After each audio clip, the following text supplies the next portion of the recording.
Hi, good to see you again, and I'm glad that you're back because now we're going to be talking about people, and people is going to be a very, very important part if you want to make your strategy happen, right? Because we all know that if we want to transform our business, we need to transform our people, the way they do things and the way they think. So, what we're going to start off now is to talk about the right people to make transformation work, right? We all know that this saying called we need to put the right people on the right seat to do the right thing. So what we're going to be looking at is to design all these rights. How do we know that people are doing the right thing? Or even more importantly is how do we get the organization to do the right thing? And that's what we're going to start off by talking about.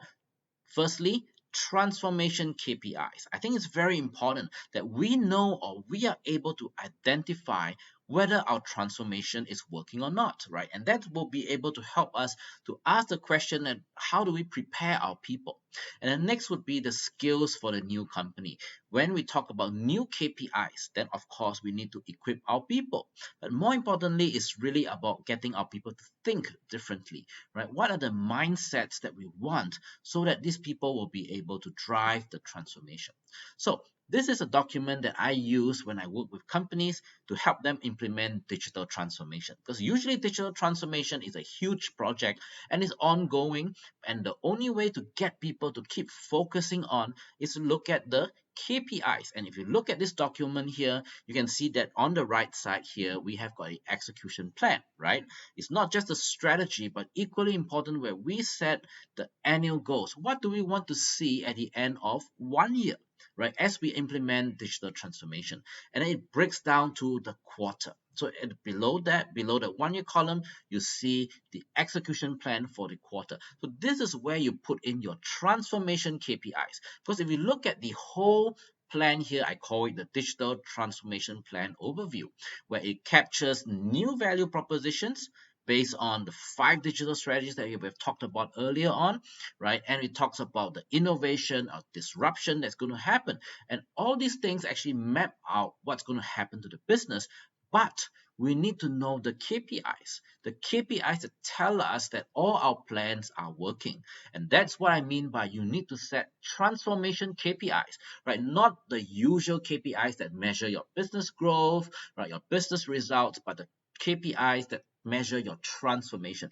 And don't underestimate this because I've worked with some companies and they don't want to set transformation KPIs and they find themselves keep going round and round in circles doing a lot of things but not moving forward.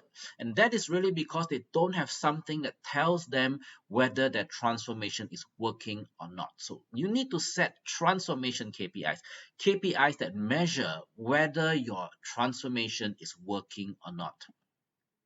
And then, of course, once you've got your transformation KPIs, you know what needs to be done. Then it is really about equipping your people to do those things, right? And we have got 6 different digital skill sets that has been broadly measured, right? That companies will need these 6 skills, right? And the first one is digital business models, and that's really to understand how business has changed because of digital transformation or digitalization in the world.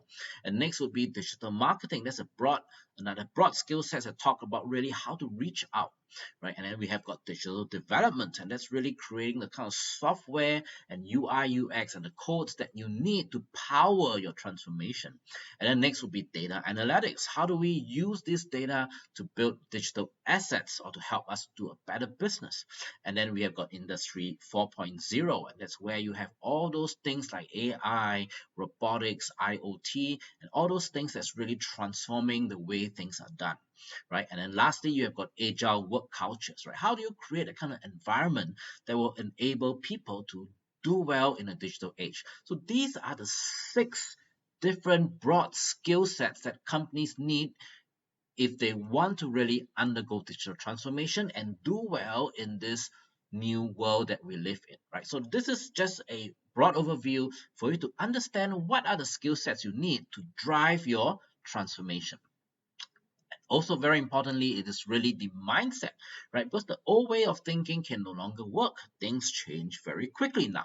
And with digital transformation, there's so many things that we need to work on, that we need a very fast, or what we call agile mindset, right? A mindset of rapid experimentation, of rapidly learning, so that we can innovate and improve very quickly. So learn early, fail smart, keep improving, right? What do we need to discover? What do we need to test and find out? Then from there, how do we do better? Now, all these may sound easy, but as we all know, it's very difficult, because our minds, in the old economy, we're not taught to think like that. We're taught to think like, do a lot of research, take a lot of time, figure it out. But now things change so quickly. And in order to know whether our transformation KPIs are working or not, we need our people to be able to understand how to rapidly test, right, and see if we need to change course or not. So this is just a broad video on people. What kind of people do you need as you go forward, and how to help prepare your people to start to go in this direction? So I hope you have found this short video useful in how you can transform your people for the post-COVID world. But I want to share with you two more very powerful concepts called the core purpose and setting a big, hairy, audacious goal, a BHAG, to challenge your people to greatness. Because if you want them to scale your business for you after this challenging period of time, you need to give them a compelling reason, a goal that would align your whole team together. So join our online course, How to Scale Your Business. And in that module of people, that's what I'll be teaching you on how to set a core purpose, a compelling core purpose, and a compelling, big, hairy, audacious goal that you can set to challenge your people to greatness. And of course, this course is free if you will sign on using this QR code, because usually we charge $199, but because of this COVID crisis, scan this QR code and join this course for free, right? So I hope to see you in the course, in the online course, where you can really learn how to challenge your people to greatness. And then I would also want to see you for the next video where we talk about execution. So thank you very much once again, and see you both in the online course and for the next video on execution. Goodbye.